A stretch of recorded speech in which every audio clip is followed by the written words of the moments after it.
Hola, ¿qué tal, amigas y amigos y otras formas de vida de la red? Les doy la más cordial bienvenida a su programa o a la primera cápsula del programa de Redes Políticas que vamos a estar emprendiendo una vez que ya terminamos nuestras labores en la jornada electoral y que hemos recogido una gran cantidad de información y de datos que les queremos compartir para ti que te gusta la política, para ti que te gustan los fenómenos sociales y para ti que estás estudiando también ciencias sociales. Bueno, mi nombre es Francisco Serrano y este es su programa Redes Políticas.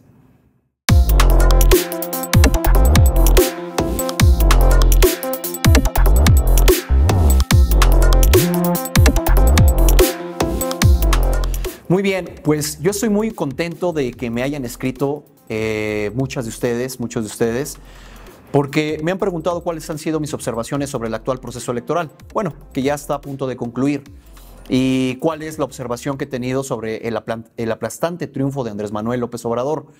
Pues bueno, aquí antes de dar mis observaciones, quisiera que nos centráramos en una variable muy importante que analistas políticos y que varios consultores y que incluso algunos académicos aún no logran vislumbrar. Esa es una aportación que hemos identificado que en gran mayoría, digo hipotéticamente, que en gran mayoría le ha dado el triunfo a Andrés Manuel. Bien, en ese sentido debemos de identificar, querida amiga y amigo y otras formas de vida de la red, que existen dos clases de variables siempre en toda investigación científica. Tenemos la variable dependiente y la variable independiente. La variable dependiente casi siempre es el efecto, hablando cuando existe cierta causalidad, o también podríamos hablar de un resultado, ¿sí? Y mientras que las variables independientes son el conjunto de causas que originan ese resultado o que originan ese efecto. Bien, pues ¿cuál es la variable dependiente en este proceso electoral? El aplastante triunfo de Andrés Manuel. Y como variables independientes, pues existen una gran cantidad de hipótesis que aseguran que el triunfo de Andrés Manuel pudo haber sido uno, porque lleva más de 16 años haciendo campaña, dos, porque pudo capitalizar, por llamarlo de cierta forma, el desencanto social, pero tres, podría ser quizá la estructura territorial con la que ya cuentan, que ya lograron lanzar candidatos, pese a que el partido Morena es un partido muy joven, lograron lanzar candidatos y planillas en gran parte del país. Pero yo me voy a centrar en una variable que es completamente nueva y que refiere a una teoría un poquito de los años 70, 80, perdón si me tengo que remitir a ella, pero la quise rescatar porque creo que es la forma en la cual podemos explicar este fenómeno. Vamos a hablar de algo que se llama el clima de opinión, ¿sí? Siempre en la historia de la comunicación política ha existido una interrogante muy fuerte sobre qué tanto los medios de comunicación en esa época del mass media o de los medios masivos influían sobre las preferencias electorales de las y los ciudadanos.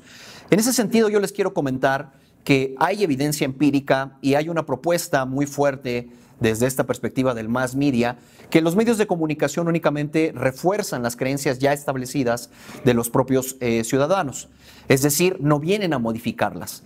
Entonces, si estamos partiendo de esa premisa, incluso para quienes nos dedicamos a la consultoría política podemos identificar o podemos recomendar casi siempre a las y los candidatos que se camuflajen, por decirlo así, o que empiecen a cambiar su forma de expresarse, su forma de vestir, sus gustos para que sean más empáticos con su electorado. ¿Qué quiere decir? Que si al electorado le gusta, por decirlo así, el refresco de cola, pues el candidato o la candidata tiene que ser muy parecido a ese refresco de cola, no para contradecir sus intereses, sino más bien para reforzarlos. Eso es lo que en un plano, digamos, muy básico de la comunicación política y del diseño de las campañas electorales se hace, que el candidato o la candidata sea muy parecido o parecida a las preferencias de las y los electores. Entonces, ¿para qué? Para reforzar su identidad y no contrapuntearla. Tenemos una evidencia muy específicas sobre el triunfo, por ejemplo, de Donald Trump, que él únicamente trabajó con este sector de norteamericanos que están enojados con su actual estilo de vida, que están enojados con las relaciones que tiene Estados Unidos con México y que sobre todo están, digamos, insatisfechos con su estilo de vida. Él le habló a ellos, a ellas, y trabajando con su cadena favorita, Fox, una serie de mensajes, se centró en ese electorado y ese electorado le otorgó el triunfo. Bien, ¿qué pasó entonces con Andrés Manuel? ¿Qué pasó entonces con López en este proceso de triunfo, de conquista de la presidencia de la República y este rotundo triunfo que tuvo sobre pues, las cámaras de representantes y también pues, sobre varios, digamos, espacios en las esferas locales, tanto estatales como municipales? Pues bueno, les quiero compartir que hay una teoría que se llama el clima de opinión. El clima de opinión son este conjunto de mensajes en los cuales estamos todos los días, o de los cuales estamos todos los días bombardeados, por radio, por televisión, por lo que escuchamos de otras personas, ¿sí? y que se refuerzan con la experiencia propia del vivir en un contexto como es el vivir en México. Nosotros, desde esta perspectiva, o desde la perspectiva del clima de opinión, ¿se modifica la conducta electoral? Sí, solo sí. ¿O se modifican las preferencias electorales? Sí, solo sí. No por medio exclusivamente de un medio de comunicación masivo, ya sea televisión o radio, o periódico. No sé si recuerdan las anteriores campañas en las cuales le criticaban a Televisa la campaña de odio que generó contra López, y en ese sentido argumentaron la oposición que desde luego el triunfo había sido pues gracias a esa campaña de odio que había diseñado, por ahí comentan, Antonio Solá, este español, en contra de Andrés Manuel, lo cual le permitió el triunfo a Enrique Peña Nieto. Yo les quiero decir que hay algo más complejo que todo eso, es decir, que lanzar un spot en televisión que ratifique ciertas identidades o ciertas preferencias de las y los electores. Hay algo más complejo que es el clima de opinión. Y el clima de opinión, insisto, son este conjunto de variables, de mensajes que nos rodean. No solamente de un medio, porque vivimos inmersos en muchos medios. Ahora tenemos desde WhatsApp hasta Snapchat, pasando por los tradicionales, radio, televisión, periódicos, ¿sí? Y desde luego el medio interpersonal en el cual nos desarrollamos con otras personas, de las cuales escuchamos también mensajes y que muy mayoritariamente determinan nuestras preferencias. En ese sentido, entendiendo lo que es el clima de opinión, los consultores tradicionales, entre ellos he escuchado un poco a Antonio, que dicen Andrés Manuel capitalizó el desencanto social, ¿sí? Es decir, el desencanto social ya existía, el enojo ya existía, algunos le llaman apatía, otros le llaman frustración, algunos otros le llaman molestia con las instituciones, ¿sí? Pero acá mi hipótesis es diferente. Es decir, Andrés Manuel no capitalizó el desencanto social. Andrés Manuel lo creó. Es decir, él creó un clima artificial de opinión. ¿Cuáles son las hipótesis, o bueno, cuáles son las variables y algunos argumentos que voy a dar para reforzar esta hipótesis? El primer argumento es otro concepto muy importante que se llama el espiral del silencio. A lo mejor, amigas y amigos y otras formas de vida de la red, ustedes están un poco ajenos, no tienen por qué saberlo, pero en el mundo científico hay un conjunto de conceptos que nos ayudan a interpretar, como si fueran unos lentes, la realidad en la cual estamos inmersos.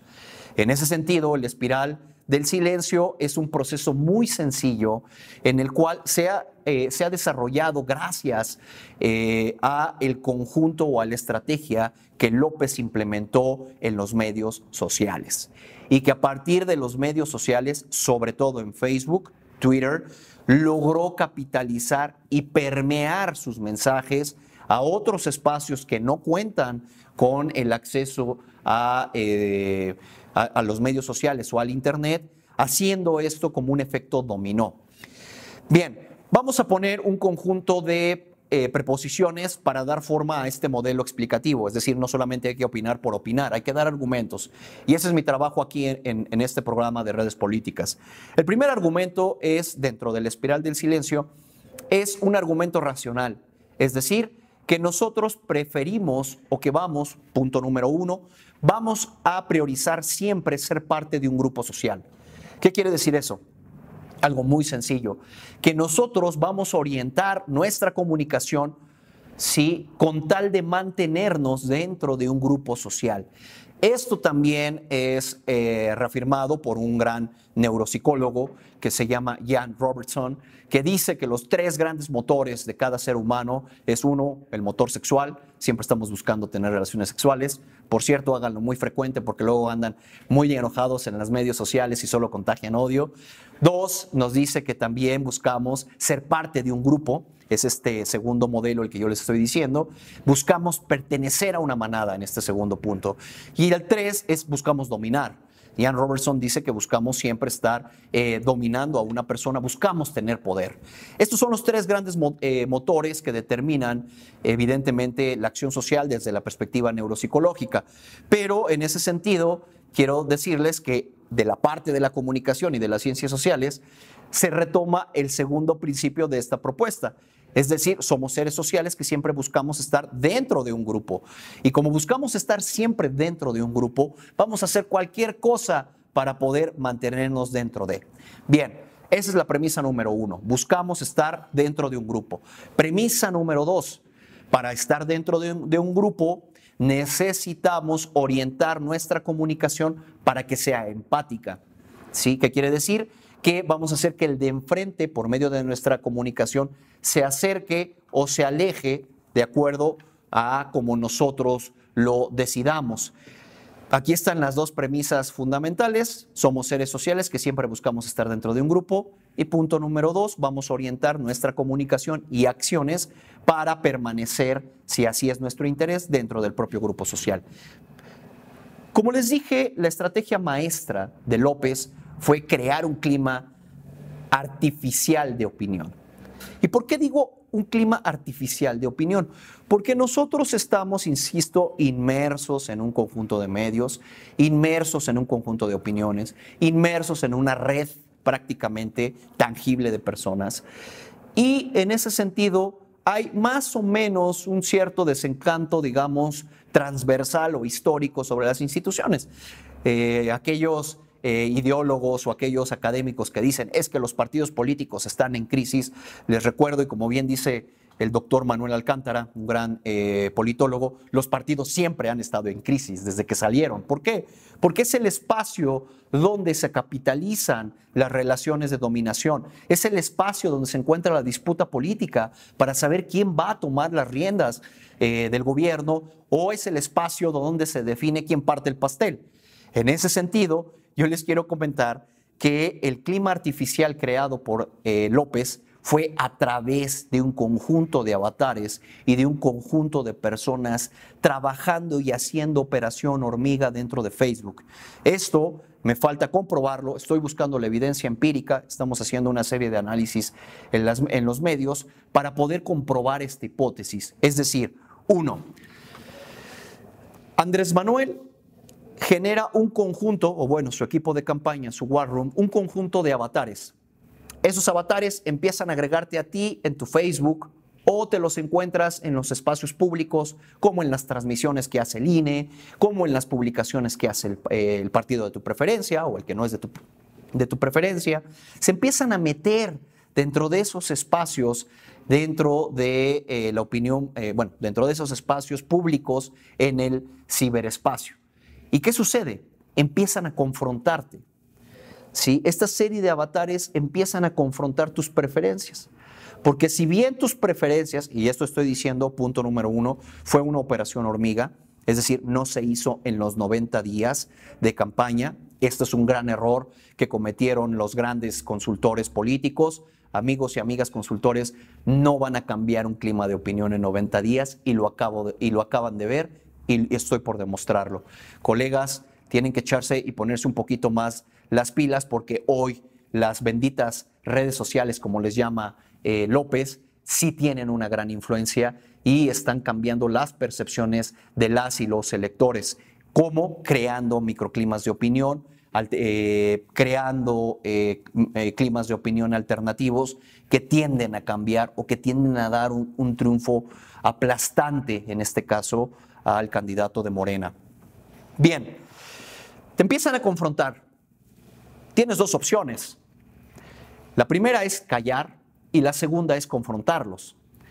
Si tú los confrontas, y yo creo que a varias amigas y amigos que me están viendo han por lo menos visto, leído la confrontación entre lo que les llaman los chairos y cualquier persona del común que no cohabite con sus preferencias electorales.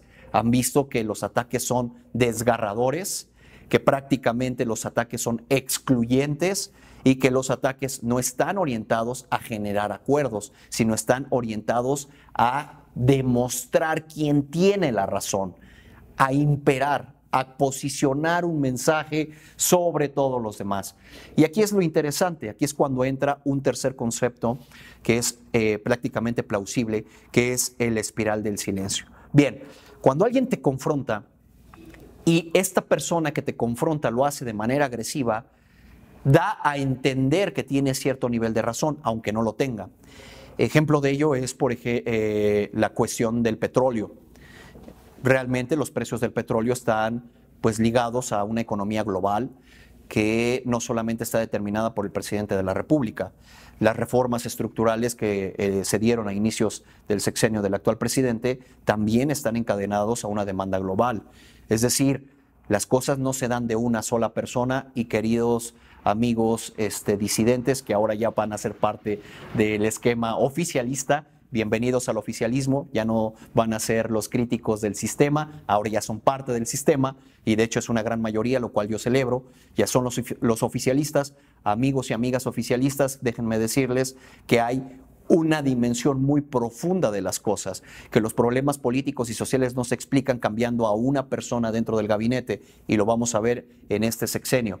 Bien, esta espiral del silencio es, te confronta una persona, esta persona lo hace de manera agresiva, o presumiendo cierto conocimiento del tema, y ante esa confrontación tú tienes dos soluciones. La primera, replegarte y guardar silencio, por eso se llama espiral de silencio, o dos, sí, combatirlo. Como es tanto el ataque y como son tantos los avatares que López mandó a hacer para cambiar este clima de opinión, lo que la población e incluso cuadros de otros propios partidos políticos se replegaron.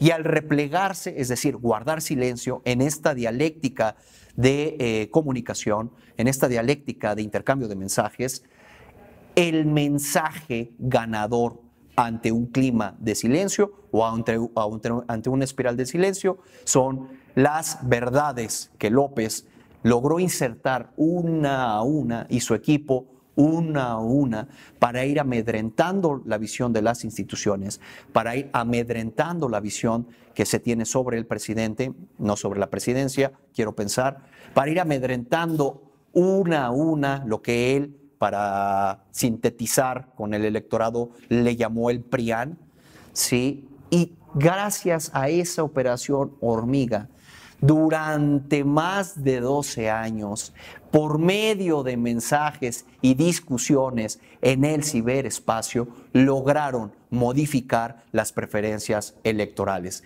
Esto es algo sustantivo, esto es algo no inédito, porque también lo hemos visto una parte ahora con las fake news, Cambridge Analytica, por ejemplo, que le dieron un gran triunfo a López. Muy bien, amigos y amigos, esta es mi hipótesis. ¿Por qué ganó López? Por crear un clima artificial de opinión. ¿Cómo lo creó? Por medio de avatares en medios sociales. ¿Cómo operaron estos avatares? Empujando prácticamente a todas las personas que no pensaran como ellos, enviándolos a una espiral del silencio que permitiera posicionar los temas de López sobre cualquier otro tema y que prácticamente cambiaran de una visión positiva sobre las cosas y el desarrollo que está teniendo nuestro propio país, a cambiarlo a una perspectiva completamente negativa, lo cual, frente a eso, ninguna campaña electoral de 90 días va a poderle hacer frente. Cambiar esta memoria tarda mucho tiempo, modificarla tarda mucho tiempo, y eso ningún candidato o candidato, por más propuestas que se hayan estipulado, lo va a poder lograr. Muchísimas gracias. Mi nombre es Francisco Serrano. Esta es su cápsula de redes políticas. Estaremos viéndonos cada semana y si te gusta, te invito a que le des like y que lo compartas. Muchísimas gracias. Muy buenos días y te mando un fuerte abrazo. Deja tus comentarios, siempre serán muy bien recibidos.